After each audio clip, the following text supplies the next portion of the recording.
टिकापुर शाखा अन्तर्गत भइरहेको रक्तदान कार्यक्रमका सभापतिज्यू र आजका प्रमुख अतिथि माननीय कोमल ग्यावाली सुवेदीज्यू, विशिष्ट अतिथि टिकापुर नगरपालिकाका प्रमुख रामबहादुर नगारजीज्यू, टिकापुर नगरपालिका वार्ड नम्बर 1 का वडा अध्यक्षज्यू, टिकापुर अस्पतालका अध्यक्षज्यू, नेपाल रेड क्रस सोसाइटीका जिल्ला शाखा सभापतिज्यू, नमन र अभिवादन गर्न चाहन्छु। नमस्कार एवं धन्यवाद। धन्य भनेको धन्यवाद। धरतीदेखि नभसम्म निर्लिप्त निराकार तेरो धन्य हो। धन्य निराकार परमात्मा तेरो धन्य, तेरो कृपाबाट यो सृष्टि चलिरहेको छ र हामी सबै ईश्वर अंश जीवा विनाशी। ताऊ सन्त निरंकारी मिसनको इतिहास 1929 मा वर्तमान पाकिस्तान पेशावरबाट यसको सुरुवात भएको बाबा बुटा सिंहजी महाराजले यसको सुरुवात गर्नुभयो। तत्परान्त 1942 मा संसा बाबा अवतार सिंहजी महाराजले यसको दैविक जिम्मेवारी लिनुभयो र 1963 बाट बाबा गुरुबचन सिंहजी महाराजले 1980 सम्म मिसनको बागडोर सम्हाल्नुभयो।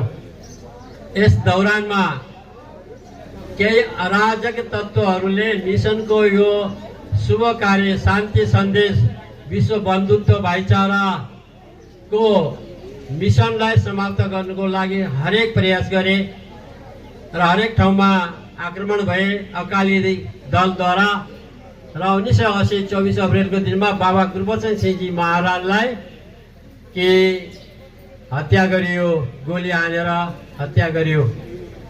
र त्यसबेला यो सन्त निरंकारी मिसनमा शङ्काको एउटा सङ्कट छायो भन्न, अन्धकार छाइयो र विश्वभरिबाट सन्त महात्माहरू दिल्लीमा उपस्थित भए। हरेकले आक्रोश पोखे कि हाम्रो गुरुको हत्या भयो, अब हामी सहन सक्दैन। इटको जवाब पत्थर, खुनको बदला फाँसी। त्यसै बेला सद्गुरु बाबा हरदेव सिंहजी महाराज 26 वर्षको एज थियो।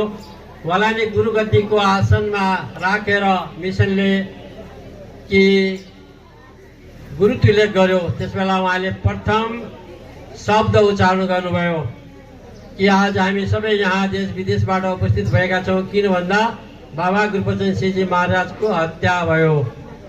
तर वास्तवमा मेरो पिता र पुत्रको नाता र गुरु शिष्यको नाता, दुईटा नाता, तपाईहरूको एउटै नाता गुरु शिष्यको। म यहाँलाई अनुरोध गर्न चाहन्छु, यदि उहाँलाई सच्चा श्रद्धाञ्जली दिने हो भने रगत नालीमा होइन नाडीमा बगाउँ कि उहाँले यो सन्देश दिनुभयो 27 अप्रेल 1980 को दिनमा।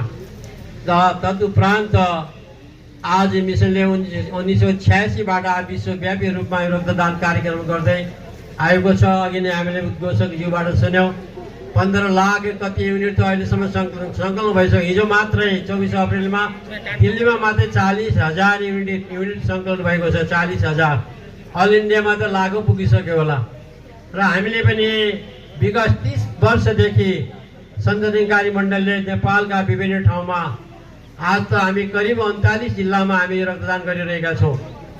र 1963 अर्थात् 2020 सालमा हाम्रो यो मिसनको सुरुवात सुदूरपश्चिम प्रदेश कि आज वर्तमान सापे नगरपालिका अछामबाट यसको सुरुवात भएको।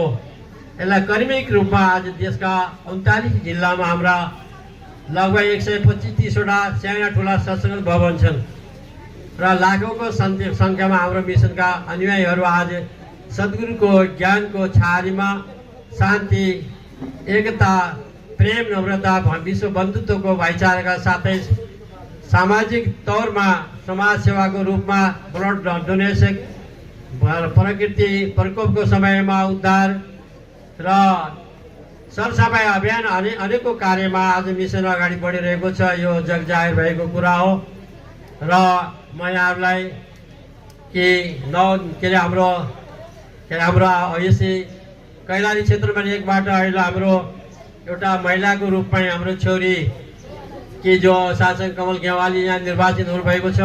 हामी मिसनको तर्फबाट सञ्चालन मण्डल नेपालकै तर्फबाट म उहाँलाई हार्दिक बधाई दिन चाहन्छु, हार्दिक स्वागत गर्न चाहन्छु। उहाँको कार्यकालको उत्तरोत्तर प्रगतिको कामना गर्न चाहन्छु र उहाँको कार्यकालमा यस क्षेत्रमा होइन देशभरि माननीय सांसद भइसके त एउटा क्षेत्र मात्रै हेर्नु भएन सङ्घीय सरकारको, र विशेष गरी आफ्नो जननी जन्मभूमि से स्वर्गादपि गरिएसी, जन्मभूमि स्वर्गभन्दा ठुलो हुन्छ यो भावना राखेर यो क्षेत्रको विकास निर्माण हुनेछ भन्ने हामीले आशा लिएका छौँ।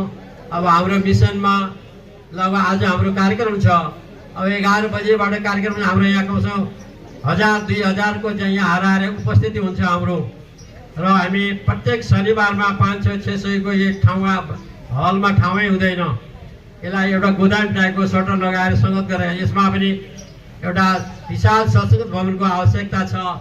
यो मैले एउटा ध्यान आकर्षण गराउन खोजेको हुँ र नगर प्रमुख जिल्ला पनि हामीले अनुरोध गरेका छौँ।